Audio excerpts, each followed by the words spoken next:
Hello everyone. क्या आपको ऐसा लगता है कि हम यहाँ बैठे हैं तो हमारे ऊपर कोई दबाव है जिसके कारण हम यहाँ बैठे हुए हैं? तो निश्चित रूप से हमारे ऊपर एक दबाव है जिसके कारण हम यहाँ बैठे हुए हैं, और वो दबाव है वायुमंडलीय दबाव। वायुमंडल का जो दबाव होता है, वायुमंडलीय दाब, एटमॉस्फेरिक प्रेशर, जिसके कारण हम यहाँ बैठे हुए हैं। तो आज का टॉपिक यही है, वायुमंडलीय दाब, एटमॉस्फेरिक प्रेशर। क्लाइमेटोलॉजी का बहुत ही इंपॉर्टेंट टॉपिक है और आज हम इसी पर बातें करेंगे, इसके विभिन्न पक्षों पर बातें करेंगे। Hello everyone, welcome to my channel fact to Tracy. और किन किन पक्षों पर हम बात करेंगे वो हम देखते हैं। ये वायुदाब का वितरण, कैसे वितरण है इसका पृथ्वी पर, वायुदाब की पेटियों का वितरण और वायुदाब की पेटियों का मौसमी स्थानांतरण। तो ये इन पक्षों पर हम आज बात करेंगे। तो वायुमंडलीय दाब क्या होता है, सबसे पहले ये देखते हैं। तो वायुमंडलीय दाब जो है वो जैसे हम खुद को लें, तो हम अगर खुद को एक इकाई क्षेत्रफल मान लें, तो हमारे ऊपर एक वायु का स्तंभ है वायुमंडल की अंतिम सीमा तक। तो उस स्तंभ का जो भार हमारे ऊपर पड़ रहा है, तो उसको हम वायुमंडलीय दाब कहते हैं। ऑब्वियसली एयर हैज वेट, वायु का एक वजन होता है जिसका भार, जिसके कारण एक दबाव बनता है, और वो दबाव ही हमारे ऊपर वायुमंडलीय दाब के ऊपर दाब की तरह काम करता है। तो पृथ्वी की सतह पर वायु स्तंभ द्वारा दबाव डाला जाता है, और इसकी निचली सीमा, ऊपरी सीमा तो वायुमंडल के अंतिम सीमा को माना जाता है, लेकिन निचली सीमा किसको माना जाता है? माध्य समुद्र की सतह को माना जाता है। समुद्र तट नहीं, समुद्र की सतह को माना जाता है, सी लेवल। तो सी लेवल जो है वो निचली सीमा है, और जो वायुमंडल की ऊपरी सीमा है, इन दोनों के बीच में जो एयर कॉलम है, उसका जो भार है उसको हम वायुमंडलीय दाब कहते हैं। माध्य समुद्र की सतह से वायुमंडल की अंतिम सीमा तक एक इकाई क्षेत्रफल के वायु स्तंभ के भार को वायुमंडलीय दाब कहते हैं। और इसको ऐसे एक इमेजिन किया गया है कि एक ये एयर कॉलम है, ये समुद्र की सतह है, सी लेवल है, और यहाँ पर एक्स जो है ये यूनिट एरिया है, इकाई क्षेत्रफल है, और इसके ऊपर एक एयर कॉलम है, वायु स्तंभ है।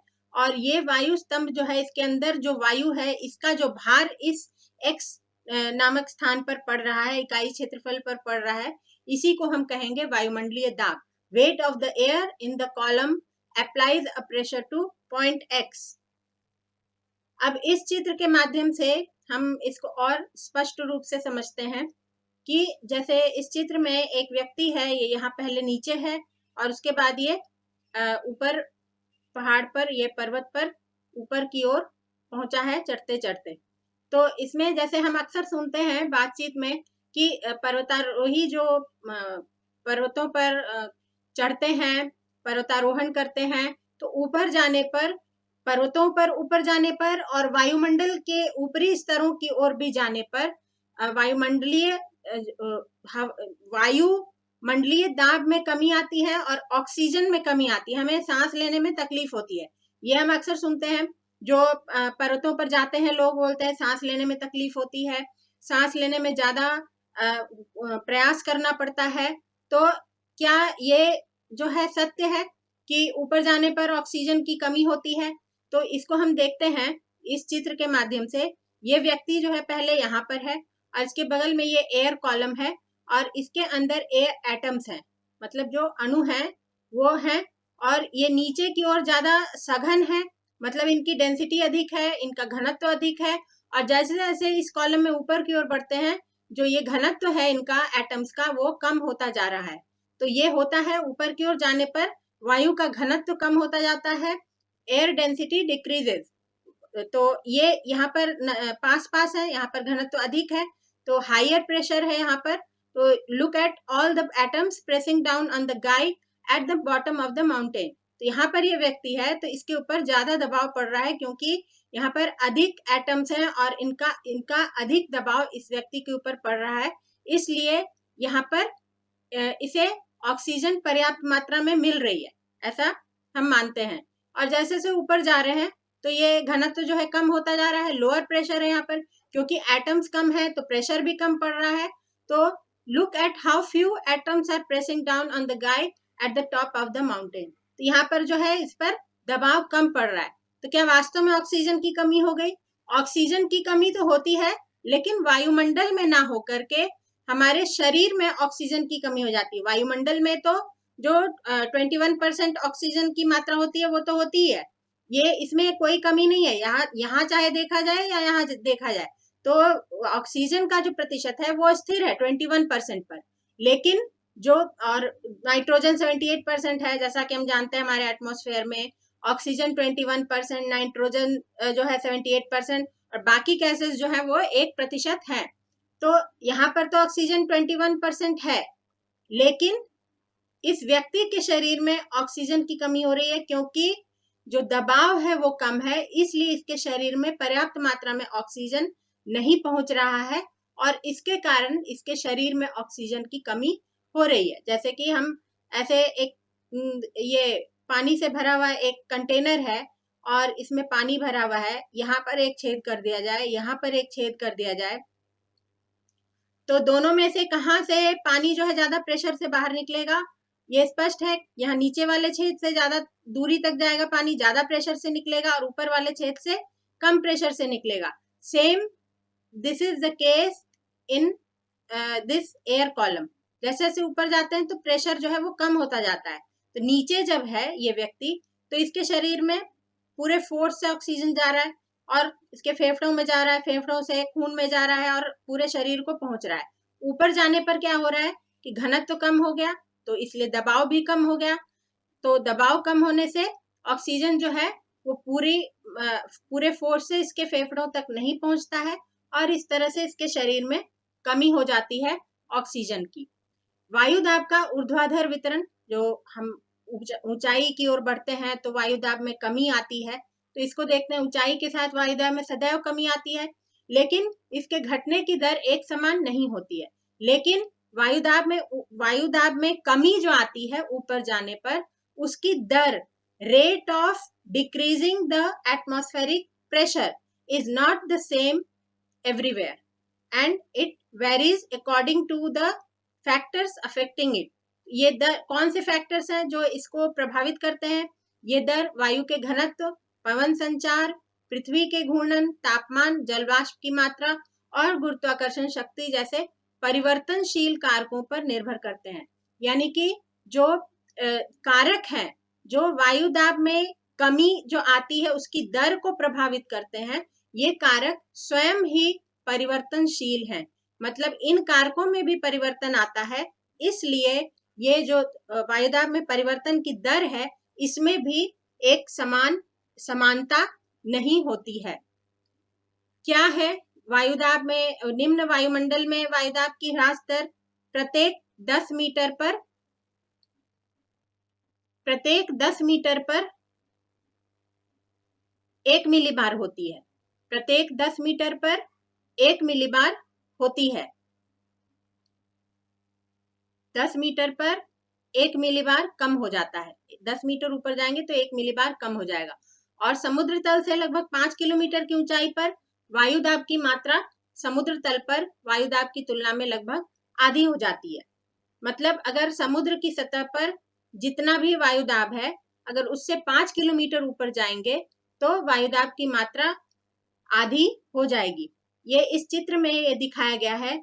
इधर जो है वायुदाब है और इधर जो है ऊंचाई है, मीटर्स में, फीट में भी है, और वायुदाब जो है वो मिलीबार्स में दिखाया गया है। मिलीबार्स जो है वो वायुदाब को मापने का यूनिट है और इसको मापा जाता है किस यंत्र से? उस यंत्र का नाम है बैरोमीटर। तो बैरोमीटर से जो है वायुदाब को मापा जाता है। इसमें जैसे ये देख रहे हैं कि जैसे जैसे ऊंचाई बढ़ रही है वैसे वैसे वायुदाब में कमी आती जा रही है। वायुदाब का वितरण, तो वायुदाब का वितरण ऊर्ध्वाधर उच्च दाब प्रवणता के विपरीत निम्न क्षैतिज दाब प्रवणता बहुत अधिक महत्वपूर्ण है।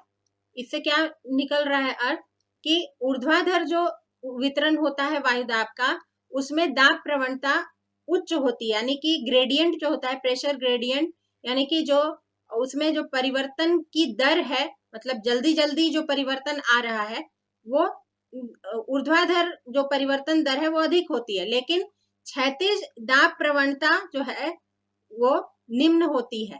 क्षैतिज दाब प्रवणता निम्न होती है, यानी कि अगर इस तरह से अगर जाएं और क्षैतिज रूप से जाएं तो वायु दाब में जो परिवर्तन की दर है, जो वायु दाब में परिवर्तन हो रहा है, वो जल्दी जल्दी ना हो करके वो परिवर्तन की दर कम है, यानी कि निम्न दाब प्रवणता है, लो प्रेशर ग्रेडियंट है। तो इसका भी कुछ कारण होगा, आगे चल करके देखते हैं। वायुमंडलीय दाब के अक्षांशीय वितरण को वायु दाब का क्षैतिज वितरण कहते हैं। वायुमंडलीय दाब के अक्षांशीय वितरण को वायु दाब का क्षैतिज वितरण कहते हैं। यानी कि जो वायुमंडलीय दाब का जो वितरण है हमारी पृथ्वी पर, वो अक्षांशीय वितरण है। क्षैतिज रूप से जो वितरण है वो अक्षांशीय वितरण है, यानी कि अक्षांशों के अनुसार उसमें परिवर्तन हो रहा है। जैसा कि हम जानते हैं कि वायु दाब जो है वो डायरेक्टली प्रत्यक्ष रूप से तापमान से रिलेटेड है, टेम्परेचर से रिलेटेड है, प्रेशर। दोनों में क्या संबंध है कि टेम्परेचर अगर अधिक होगा, तापमान अधिक होगा, तो प्रेशर लो होगा, और तापमान अगर लो होगा तो प्रेशर अधिक होगा। मतलब गर्म स्थान में टेम्परेचर अधिक होता है तो गर्म स्थान में वायु दाब कम होगा, और ठंडे स्थानों में वायु दाब अधिक होगा। So both are inversely proportional to each other. और इसका जो क्षैतिज वितरण है ये क्यों है? क्योंकि तापमान से रिलेटेड है प्रेशर। तो तापमान का वितरण कैसा है हमारी पृथ्वी पर? तापमान का वितरण भी क्षैतिज है। जैसा कि हम जानते हैं पृथ्वी पर जो है अलग अलग तापमान के अनुसार पेटियां हैं, जो हम देख चुके हैं पहले। उष्ण कटिबंध है, शीतोष्ण कटिबंध है, टेम्परेट जोन है, और फ्रिजिड जोन है। तो ये जो है पेटियां जो है, ये बेल्ट्स जो हैं, ये किस आधार पर निर्धारित की गई हैं? ये तापमान के आधार पर निर्धारित की गई हैं। और तापमान का वितरण असमान क्यों है? क्योंकि जैसा कि हम देख चुके हैं कि पृथ्वी पर जो सूर्यातप की मात्रा है, जो सूर्यातप पहुंचता है, वो असमान पहुंचता है, उसका असमान वितरण है। इंसोलेशन का जो डिस्ट्रीब्यूशन है, इंसोलेशन सूर्यातप का जो वितरण है वो असमान है, जिसके कारण तापमान का वितरण असमान है, जिसके कारण वायुमंडलीय दबाव का वितरण असमान है, और जिसके कारण आगे चल के हम देखेंगे पवनों पर इसका क्या प्रभाव पड़ता है। तो वायुमंडलीय दाब जो है ये किसका प्रभाव है? ये तापमान का प्रभाव है। तापमान के प्रभाव के कारण वायु दाब में असमानता पैदा होती है, और वायु दाब में असमानता के कारण इसका परिणाम क्या होता है? पवनों का उत्पन्न होना, पवनों का संचार, पवनों का प्रवाह। तो इसको ये सब रिलेटेड है। ये जो डायग्राम है ये क्लाइमेटोलॉजी का कोर है। क्लाइमेटोलॉजी को पूरी तरह से इसमें समझा जा सकता है, क्योंकि इस जो रिलेशन है इसको याद रखना है। इंसोलेशन यानी सूर्यातप, इससे फिर टेम्परेचर जो कि अक्षांशीय वितरण होता है, इससे फिर प्रेशर, एटमॉस्फेरिक प्रेशर, इसका भी अक्षांशीय वितरण होता है, और इसके प्रभाव स्वरूप विंड्स यानी पवने, इनका भी अक्षांशीय ही प्रवाह है। इनका जो प्रवाह मार्ग अगर हम देखेंगे तो ये अक्षांशों के अनुसार निर्धारित हो रही है। इनको अगर हम देखें कौन कौन सी पवने हैं तो आगे चल के और हम डिटेल में देखेंगे। The winds form between the global pressure belts are planetary winds. मतलब जो स्थायी जो वायुदाब की पेटियां हैं उनके कारण जिन पवनों की उत्पत्ति होती है उन्हें प्लैनेटरी विंड्स यानी ग्रहीय पवने कहते हैं, क्योंकि ये वर्ष भर एक ही दिशा में निरंतर प्रवाहित होती हैं। तो मुख्य रूप से तीन है: ट्रेड विंड्स, व्यापारिक पवने, वेस्टर्लीज पछुआ पवने, और पोलर ईस्टर्लीज ध्रुवीय पूर्वी पवने। वायुदाब का क्षैतिज वितरण, पेटियों का परिचय यहाँ दिया गया है। पृथ्वी के धरातल पर 4 मुख्य वायुदाब कटिबंध हैं। 4 कौन कौन से? विषुवतीय या भूमध्य रेखीय निम्न वायुदाब कटिबंध, उपोष्ण उच्च वायुदाब कटिबंध और उपध्रुवीय निम्न वायुदाब कटिबंध और ध्रुवीय उच्च वायुदाब कटिबंध।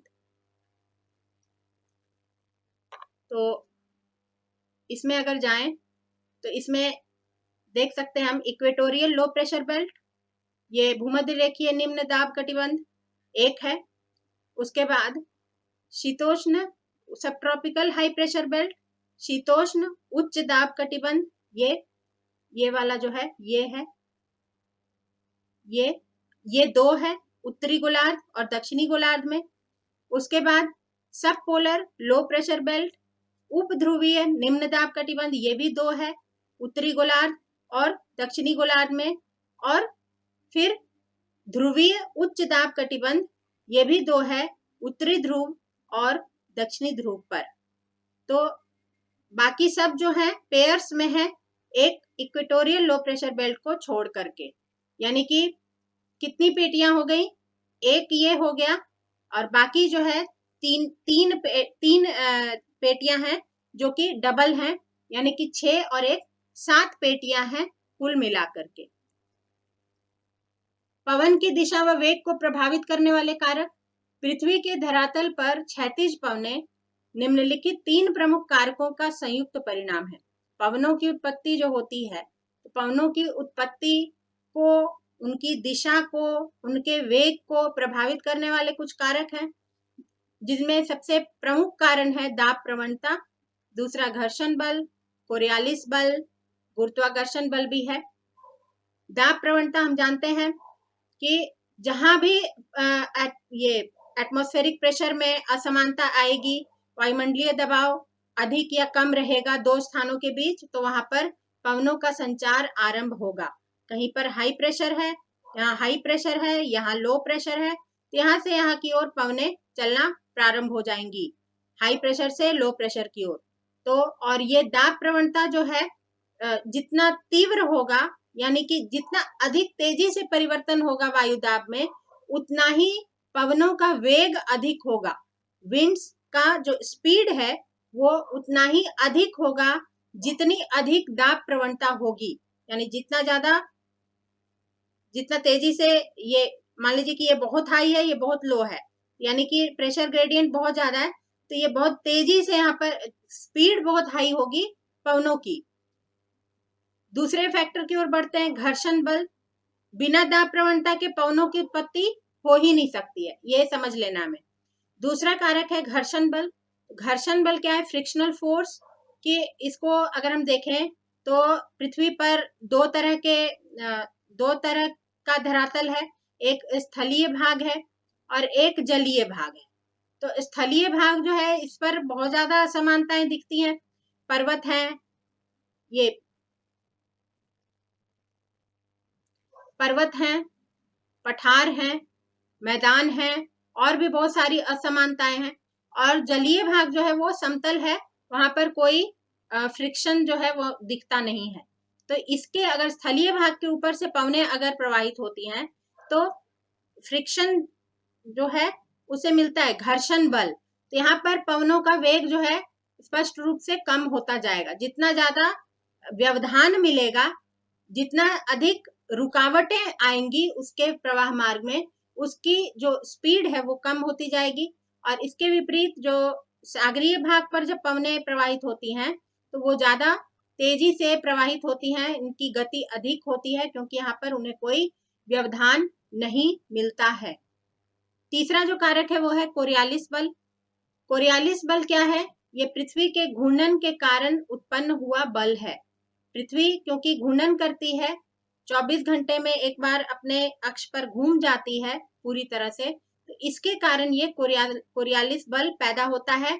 और इसके कारण पवनों में घुमाव पैदा होता है, उनका पथ वृत्ताकार होता है और अपने मूल मार्ग से वो डिफ्लेक्ट हो जाती हैं, विचलित हो जाती हैं।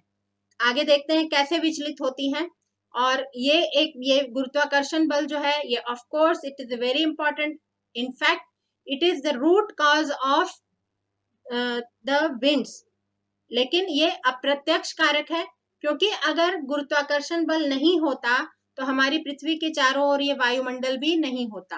गुरुत्वाकर्षण बल के कारण ही ये वायुमंडल जो है वो अपने स्थान पर स्थिर है पृथ्वी के चारों ओर, और वायुमंडल है तो उसमें वायु है, वायु है तो उसमें अलग अलग वायुमंडलीय दबाव है, और वायुमंडलीय दबाव अलग अलग है, असमान है, तो पवनों का संचार प्रारंभ होता है, पवनों का प्रवाह प्रारंभ होता है। इसलिए जो गुरुत्वाकर्षण बल है वो रूट कॉज है, मूल कारक है वायुमंडल की स्थिति का और पवनों का।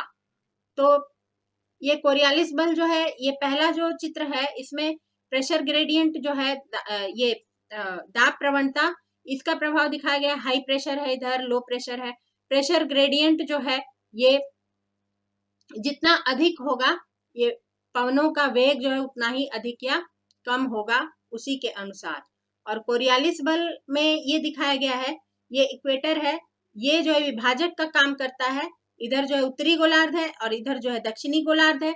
और ये उत्तरी गोलार्ध में क्या होता है, कोरियालिस बल के कारण पवने जो है अपने मूल मार्ग से दाहिनी ओर विचलित हो जाती हैं, they get deflected on the right side, तो उत्तरी गोलार्ध में। और दक्षिणी गोलार्ध में क्या होता है कि अपने मूल मार्ग से बाईं ओर लेफ्ट साइड में विचलित हो जाती हैं, डिफ्लेक्ट हो जाती हैं। ये जो है याद रखना है। अब इस डायग्राम में वही दिखाया गया है कि जो वायु दाब की पेटियां और पवनों की स्थिति। तो ये जो भूमध्य रेखा पर जो लो प्रेशर बेल्ट है, निम्न दाब की पेटी है, इसको इंटरट्रॉपिकल कन्वर्जेंस जोन भी कहा जाता है, पवनों की उपस्थिति के कारण, क्योंकि ये निम्न दाब है और इसके दोनों ओर उच्च दाब की पेटियां हैं, सब ट्रॉपिकल हाई है, शीतोष्ण उच्च दाब की पेटियां हैं। तो इस उच्च दाब से इस निम्न दाब की ओर पवनें चलती हैं, इस तरह से व्यापारिक पवनें चलती हैं। और ट्रॉपिकल ईस्टर्लीज कहा जाता है, क्योंकि ट्रॉपिकल है, उष्ण कटिबंध है। ईस्टर्लीज ईस्टर्लीज इसलिए कहा जाता है क्योंकि जिस दिशा से पवनें चलती हैं उसी दिशा के आधार पर पवनों का नामकरण किया जाता है। क्योंकि ये पूर्व से चल रही हैं, पूर्वी दिशा से चल रही हैं, पूर्व से पश्चिम की ओर चल रही हैं, तो इसलिए ये ईस्टर्लीज हैं, ये पूर्वी पवनें हैं।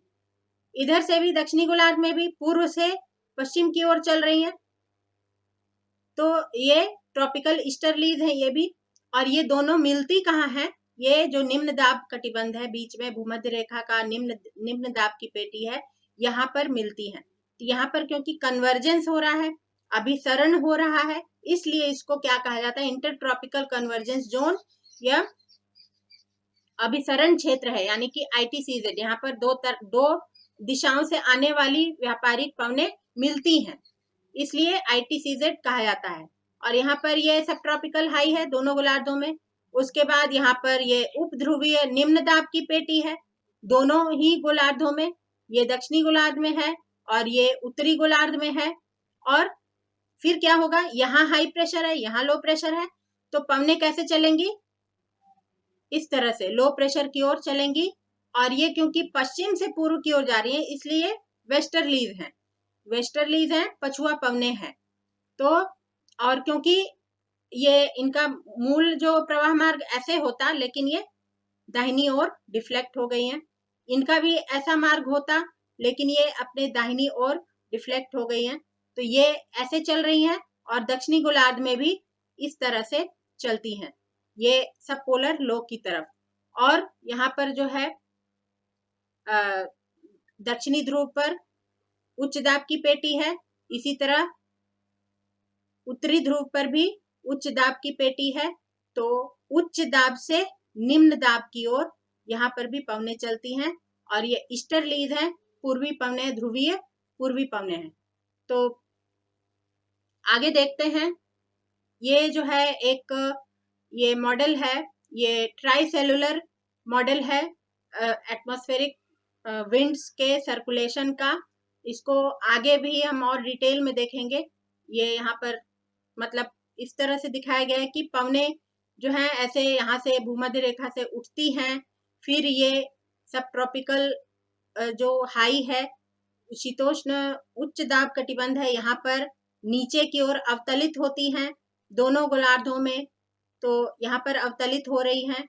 उसके बाद फिर यहाँ से जो निम्न दाब की पेटी है, उपध्रुवीय निम्न दाब की पेटी, यहाँ से उठती हैं, फिर इधर अवतलित होती हैं दोनों गोलार्धों में। तो ये जो एक सेल जैसा जो स्ट्रक्चर बनता है, एक कोष्ठ जैसा जो बनता है, इसको अलग अलग नाम दिया गया है। ये हेडली सेल है, ये हेडली सेल है, और ये फेरल सेल है यहाँ उत्तर दक्षिण दोनों ओर, और यहाँ पर पोलर सेल है। उच्च दाब निम्न दाब से ही सारा कुछ ये निर्धारित हो रहा है। और जहां पर दो प्रकार की पवनें मिलती हैं उनको फ्रंट कहा जाता है, जैसे यहाँ पर ये फ्रंट कहा गया है। ये हम और आगे डिटेल में देखेंगे, क्योंकि इन्हीं वायु के संचरण से ही बहुत तरह की प्रक्रियाएं संबंधित हैं। सिर्फ ये पवनें ही नहीं, चक्रवात, प्रतिचक्रवात, ये सब कुछ जो है वायु के संचरण से ही संबंधित हैं। तो एक एक पेटी को एक शॉर्ट में हम देखते हैं। भूमध्य रेखीय निम्न वायुदाब पेटी। निम्न वायुदाब पेटी भूमध्य रेखा के दोनों ओर कहां से कहां तक है? 10 डिग्री उत्तर से 10 डिग्री दक्षिण अक्षांशों के मध्य। लेकिन इनकी स्थिति स्थायी नहीं होती है। क्यों नहीं होती है? क्योंकि सूर्य के उत्तरायण और दक्षिणायन होने के साथ ही इनकी स्थिति परिवर्तित होती रहती है। ये एक डायग्राम है जो भूमध्य रेखीय निम्न वायुदाब की पेटी है, उसको डोलड्रम्स भी कहा जाता है। तो ये डोलड्रम्स कॉरिडोर का एक फेनोमेनन होता है। तो एक ये इंटरेस्टिंग फेनोमेनन है, इसमें कई जगह पर ये पाया जाता है। तो ये एक है, ये इधर अफ्रीका है और इधर ये दक्षिण अमेरिका है। तो इसके बीच में ये 0 डिग्री की रेखा है। तो यहाँ पर ये 3 डिग्री नॉर्थ से 13 डिग्री नॉर्थ के बीच ये एक बन गया है डोलड्रम्स कॉरिडोर। इसमें होता क्या है कि इसमें अगर कोई शिप या कोई नौका या कोई इस तरह का जो है वो इस क्षेत्र में आ गया, तो कई दिनों तक वो फंसा रह सकता है यहाँ पर, क्योंकि वायु का अभाव है जो उसको चलाए। मतलब यहाँ पर से निकल नहीं पाते हैं कई कई दिनों तक। और पहले जब टेक्नोलॉजी इतनी ज्यादा एडवांस नहीं थी, तो ये प्रक्रिया जो है, ये फेनोमेनन जो है वो ज्यादा होता था। और अब जो है, अब तो टेक्नोलॉजी का सहारा है, इसलिए अब ये कम होता है, लेकिन फिर भी इसका प्रभाव है, क्योंकि बिल्कुल शांत वातावरण होता है। जैसे अगर कोई झंडा अगर लहराया जा रहा है और हवा अगर नहीं बह रही, तो बिल्कुल झंडा जो है वो ऐसे रहता है, बिल्कुल भी उसमें कोई गति नहीं दिखती है। लेकिन थोड़ा सा भी अगर हवा अगर चलती है तो उसका प्रभाव दिखता है, फिर झंडा जो है वो लहराने लगता है। तो वही स्थिति होती है यहाँ पर। भूमध्य रेखीय निम्न वायुदाब पेटी जो है, ये तापजन्य निम्न वायुदाब पेटी भी कहते हैं। जो डिफरेंट जो बेल्ट्स हैं, प्रेशर बेल्ट्स हैं, तो ये दो तरह की हैं। एक है टेम्परेचर के कारण, तापजन्य टेम्परेचर के कारण है, और दूसरा जो है वो डायनामिक है, गत्यात्मक है। डायनामिक यानी कि जो पवनों की गति से, पवनों के मूवमेंट से जो निर्धारित हो रही है जो पेटियां। तो टेम्परेचर से निर्धारित होने वाली वायुदाब पेटियां कौन कौन सी हैं?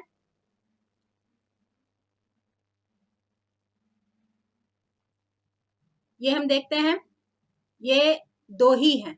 ये है भूमध्य रेखा पर जो निम्न वायुदाब पेटी है, क्योंकि यहाँ पर तापमान अधिक होता है, तो इसलिए वायु गर्म होकर के ऊपर उठती है। तो यहाँ पर तापमान मूल कारण है यहाँ पर निम्न दाब होने का। और दूसरी कौन सी पेटी है? दूसरी पेटी है ध्रुवीय पेटी। यहाँ पर तापमान क्योंकि बहुत ही कम होता है, इसलिए यहाँ पर वायुदाब अधिक होता है। तो ये जो दो ध्रुवीय उच्च दाब की पेटियां हैं और एक भूमध्य रेखा पर जो निम्न वायुदाब की पेटी है, ये तापजन्य पेटियां हैं, ये टेम्परेचर से रिलेटेड पेटियां हैं। बाकी जो दो जो हैं ये शीतोष्ण कटिबंधीय उच्च दाब की पेटी दोनों ही गोलार्धों में, और ये उपध्रुवीय निम्न दाब की पेटी दोनों ही गोलार्धों में ये डायनामिक प्रेशर बेल्ट्स हैं, यानी गत्यात्मक वायुदाब पेटियां हैं। क्यों? क्योंकि यहाँ पर तापमान का कोई रिलेशन नहीं है। यहाँ पर उच्च दाब हो रहा है, तापमान से रिलेटेड नहीं है। यहाँ से जो हवा है वो ऊपर आ करके ऊपर उठती है, ऊपर उठती है और यहाँ पर जाकर के गिरती है, दोनों ही गोलार्धों में। यहाँ पर जाकर के गिरती है और नीचे सबसाइड करती है। तो सबसाइड करती है तो नीचे उच्च दाब की स्थिति बनती है। तो ये वायु के मूवमेंट से ये पेटियां बन रही है, इसलिए ये डायनामिक पेटी है। और ये उपध्रुवीय जो निम्न वायुदाब पेटी है ये भी डायनामिक है। क्यों? क्योंकि यहाँ पर देखिए ये उच्च दाब से निम्न दाब की ओर हवाएं आ रही हैं और यहाँ पर भी उच्च दाब से निम्न दाब की ओर हवाएं आ रही हैं। तो क्या हो रहा है कि दोनों हवाएं यहाँ पर मिलती हैं और मिल करके इस तरह से ऊपर की ओर उठती हैं। दोनों हवाएं यहाँ पर मिल रही हैं और मिल करके यहाँ से ऊपर की ओर उठती हैं और यहाँ पर जाकर के अवतलित होती हैं। दोनों ही गोलार्धों में ये प्रक्रिया होती है। तो ये यहाँ भी टेम्परेचर से कोई रिलेशन नहीं है इसका। यहाँ पर वायु के मूवमेंट के कारण यहाँ पर निम्न दाब की स्थिति बनती है। वायु जो है टकराती है और टकरा करके ऊपर की ओर उठ जाती है, नीचे जो है निम्न दाब का क्षेत्र बन जाता है। तो इसको इस तरह से हमने देखा कि निम्न वायुदाब पेटी जो है वो तापजन्य है। इसको डोलड्रम क्षेत्र भी कहा जाता है और इंटरट्रॉपिकल कन्वर्जेंस जोन के रूप में भी जाना जाता है। फिर है उपोष्ण उच्च वायुदाब की पेटी। तो दोनों गोलार्धों में 23.5 डिग्री से 35 डिग्री अक्षांशों के बीच उच्च वायुदाब की पेटियां पाई जाती हैं। और भूमध्य रेखीय निम्न वायुदाब और उपध्रुवीय निम्न वायुदाब क्षेत्रों में आरोहित वायु भूमध्य रेखीय, अभी मैंने बताया भूमध्य रेखा से वायु ऊपर उठती है और वहां पर जाकर के सबसाइड करती है उच्च दाब क्षेत्र में। और निम्न उपध्रुवीय जो निम्न वायुदाब का क्षेत्र है वहां से भी वायु उठती है और यहाँ पर आकर के अवतलित होती है। तो इसका क्या होता है, इसका प्रभाव कि पृथ्वी की घूर्णन गति के प्रभाव से इन अक्षांशों में अवतलित होती है और इसके कारण यहाँ पर उच्च वायुदाब का क्षेत्र बनता है। इसलिए इस पेटी की उत्पत्ति जो है वो गतिकीय कारकों से संबंधित है, यानी कि डायनामिक फैक्टर्स हैं। उपध्रुवीय निम्न वायुदाब पेटी, ये भी मैंने अभी बताया। दोनों गोलार्धों में इनकी स्थिति कहाँ पर है? इनकी स्थिति है 45 डिग्री से 66.5 डिग्री अक्षांशों के बीच। और वर्ष भर तापमान कम होने पर भी, क्योंकि इतने उच्च अक्षांश पर तो तापमान ऑब्वियसली कम होगा, लेकिन फिर भी यहाँ पर निम्न वायुदाब, जबकि यहाँ पर उच्च वायुदाब होना चाहिए तापमान के अनुसार, लेकिन यहाँ पर निम्न वायुदाब है। क्यों? क्योंकि तब तापमान कम होने पर भी वहां निम्न वायुदाब होता है, क्योंकि दो तरफ से वायु आती है और ऊपर की ओर उठ जाती है। उपोष्ण और ध्रुवीय उच्च वायुदाब क्षेत्रों से आने वाली पवनें इस पेटी में अभिसरित होकर के, यानी कि मिल करके ऊपर की ओर आरोहित होती हैं। इस कारण यहाँ पर निम्न वायुदाब क्षेत्र का निर्माण होता है। अब ध्रुवीय उच्च वायुदाब पेटी, ध्रुवीय क्षेत्रों में निम्न ताप के कारण वायु में संकुचन होता है और उसका घनत्व बढ़ जाता है, अतः यहाँ वर्ष भर उच्च वायुदाब पाया जाता है। ये टेम्परेचर से रिलेटेड है। उच्च दाब पेटियां, दोनों ही जो ध्रुवीय उच्च वायुदाब पेटियां हैं वो तापजन्य है, यानी टेम्परेचर से कंट्रोल हो रही है। क्योंकि बहुत ज्यादा लो टेम्परेचर होता है तो वहां पर उच्च वायुदाब पाया जाता है। और उसमें भी ये सबसे स्पष्ट जो है वो दक्षिणी गोलार्ध में है, जहां पर अंटार्कटिका है, और उत्तरी गोलार्ध में तो उत्तरी ध्रुवीय सागर है। तो वहां पर समुद्र होने के कारण वहां पर इसका प्रभाव कम हो जाता है। और अंटार्कटिका जो है वो स्थलीय क्षेत्र है, इसलिए वहां पर अधिक कम तापमान होता है और इसलिए वहां पर उच्च वायुदाब की पेटी अधिक स्पष्ट है। तो ये उच्च वायुदाब पेटी उत्तरी ध्रुवीय महासागर की तुलना में अंटार्कटिक महाद्वीप के स्थलीय क्षेत्र पर अधिक स्पष्ट होता है। अब ये स्थानांतरण भी होता है इन पेटियों का, जैसे जैसे सूर्य का उत्तरायण और दक्षिणायन का मूवमेंट होता है, उसकी गति होती है। पृथ्वी की वार्षिक गति के कारण इसकी सूर्य से संबंधित स्थिति में परिवर्तन होता रहता है। वार्षिक गति के कारण हम देख चुके हैं कि सूर्य की स्थिति में परिवर्तन होता है, तो परिवर्तन होता है तो इन पेटियों में भी स्थानांतरण देखने को मिलता है। ये जैसे ये ITCZ इसमें दिखाया गया, मतलब जो भूमध्य रेखीय निम्न वायुदाब की पेटी है वो भी खिसकती है। कभी जब सूर्य उत्तरायण होता है तो उत्तर की ओर ये पेटी खिसक जाती है। यही नहीं, इनफैक्ट जो सारी पेटियां हैं वो उत्तर की ओर खिसक जाती हैं 5 से 10 डिग्री, और जो जब दक्षिणायन होता है सूर्य तो सारी पेटियां जो है वो दक्षिण की ओर खिसक जाती हैं। 21 जून को सूर्य कर्क रेखा पर लंबवत होता है। 21 जून को सूर्य कर्क रेखा पर लंबवत होता है, जिस कारण सभी वायुदाब पेटियां ध्रुवीय उच्च वायुदाब को छोड़कर, क्योंकि उस पर कोई प्रभाव इसका नहीं पड़ता है, उत्तर दिशा में सारी पेटियां स्थानांतरित हो जाती हैं। कितनी? 5 से 10% स्थानांतरित हो जाती है। 23 सितंबर को क्या होती है सूर्य की स्थिति? 23 सितंबर को सूर्य भूमध्य रेखा पर लंबवत होता है, जिस कारण वायुदाब पेटियां अपनी यथावत स्थिति में आ जाती हैं। जो उसका ओरिजिनल जो सबका प्लेस है वहां पर वो आ जाती है। फिर 22 दिसंबर को सूर्य दक्षिणायन हो जाता है और मकर रेखा पर लंबवत होता है, जिस कारण वायुदाब पेटियां 5 से 10 डिग्री दक्षिण की ओर स्थानांतरित हो जाती है। पुनः 21 मार्च को फिर से सूर्य के भूमध्य रेखा पर लंबवत होने के कारण ये पेटियां अपनी यथावत स्थिति में आ जाती हैं। इस तरह ऋतु परिवर्तन के साथ वायु पेटियों का भी स्थानांतरण होता रहता है। तो इस तरह से, और ये जो है पवनों का जो प्रवाह है, जो पवनों की जो पेटी अगर कह सकें इसे, पवनों की जो पेटियां हैं, जो अलग अलग जो व्यापारिक पवने हैं, जो पछुआ पवने हैं, इनका भी फिर अलग अलग और डिटेल में अगर जाएं तो फिर अलग अलग इसका प्रभाव है। जैसे कि जो उत्तरी गोलार्ध में इनका बिहेवियर जो है, इनकी प्रकृति अलग होती है, क्योंकि स्थलीय भाग जो है वो अधिक है उत्तरी गोलार्ध में, दक्षिणी गोलार्ध में अलग होती है।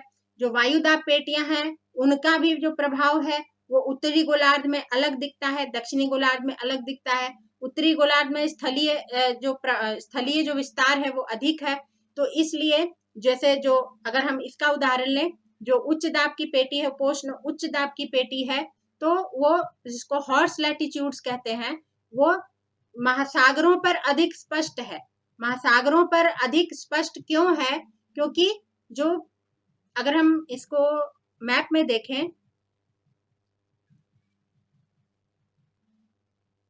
ये जो सब ट्रॉपिकल हाई है ये उत्तरी गोलार्ध में, ये उत्तरी गोलार्ध में जो है महासागरों पर अधिक स्पष्ट है। ये जो उच्च दाब की पेटी है, क्यों? क्योंकि स्थलीय भाग का विस्तार अधिक है उत्तरी गोलार्ध में, तो स्थलीय भाग जो है वो गर्म हो जाता है, तो गर्म हो जाता है तेजी से, तो वहां पर जो है वायु गर्म होकर के ऊपर उठती है। लेकिन महासागरों की प्रकृति ऐसी है कि वो देर से गर्म और देर से ठंडा होता है, इसलिए ये उच्च वायुदाब जो है ये महासागरों पर अधिक स्पष्ट है। इसको हॉर्स लैटिट्यूड्स भी कहते हैं। हॉर्स लैटिट्यूड्स पड़ गया है नाम अश्व अक्षांश, जो स्पेन वगैरह से पहले के समय में, स्पेन वगैरह से दक्षिण अमेरिका और जो उसके उपनिवेश थे, जो वेस्ट इंडीज वगैरह, वहां पर घोड़ों को ले जाते थे शिप से। तो घोड़ों को ले जाते थे शिप से, तो अगर ये वायुदाब की पेटी से गुजर रहे हैं तो क्योंकि वायुदाब अधिक है तो शिप जो है वो भार से जो है वो डूबने लगता था। तो डूबने लगता था तो उसको हल्का करने के लिए घोड़ों को जो है वो फेंकने लगते थे। जो फेंकने से थोड़ा सा शिप जो है हल्का हो गया तो फिर से वो ठीक हो गया। तो इस तरह से ये वायुदाब जो है वो महासागरों पर अधिक स्पष्ट दिखता है। तो ये है बहुत सारा इसका प्रैक्टिकल, इसका इम्पैक्ट होता है व्यावहारिक जो जीवन है उसमें, रोजमर्रा में हम अगर इसको ध्यान से देखें तो इन जो ये जो प्रक्रियाएं हैं, वायुदाब है, जो इंसोलेशन है, सूर्यातप है, तापमान है, वायुदाब है, पवने हैं, और इससे रिलेटेड पवनों के कई तरह के मूवमेंट होते हैं, पवनों का कई तरह से जो उनकी गति होती है, ये जो परमानेंट जो वायु जो इनका प्रवाह होता है ये है। उसके बाद फिर चक्रवात है, प्रति चक्रवात है, इस पर हम आगे बात करेंगे। फिर कुछ स्थानीय पवनें होती हैं, तो इनको हम अगर हम ध्यान से देखें तो हम अपने आसपास भी इसको देख सकते हैं। तो ये सब हमने देख लिया कि जो स्थानांतरण होता है। तो आज का टॉपिक यहीं तक, आज का वीडियो भी यहीं तक। आशा है आपको ये टॉपिक जो है कुछ क्लियर हुआ होगा, और अगर कुछ भी अच्छा लगा, इसमें 1% भी अच्छा लगा, तो आप मेरे चैनल को आप सब्सक्राइब करिए और बेल आइकन दबाएं, जिससे नोटिफिकेशंस मिलते रहें। उसमें ऑल को सेलेक्ट करें और लाइक करें और शेयर करें वीडियोस, और कमेंट करें, कोई सुझाव हो तो दें। तो अगले वीडियो में हम जल्दी मिलते हैं एक नए टॉपिक के साथ। तब तक के लिए गुड बाय, और thanks for watching this video and giving your precious time.